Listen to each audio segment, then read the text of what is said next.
سلام بچه، چطور اومدیم با آنباکس کیمدی 2 تا چمس.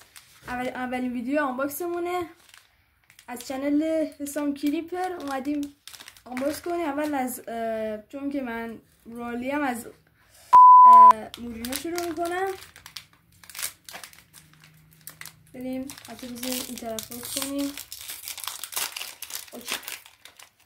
خب اولین کارتی که در میاد مثل این که چی میتونه باشه؟ بله، امضای تونی کروس. خب برچسبش هم الکس فرگوسن امضا. خیلی عالی. اوکی، پک مورینو عالی بود. خب اوکی، بریم سراغ پک یامال. اوکی بریم.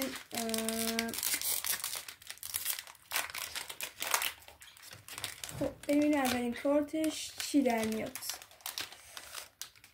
بله، بوزم امضا و جویلیچو بوفون.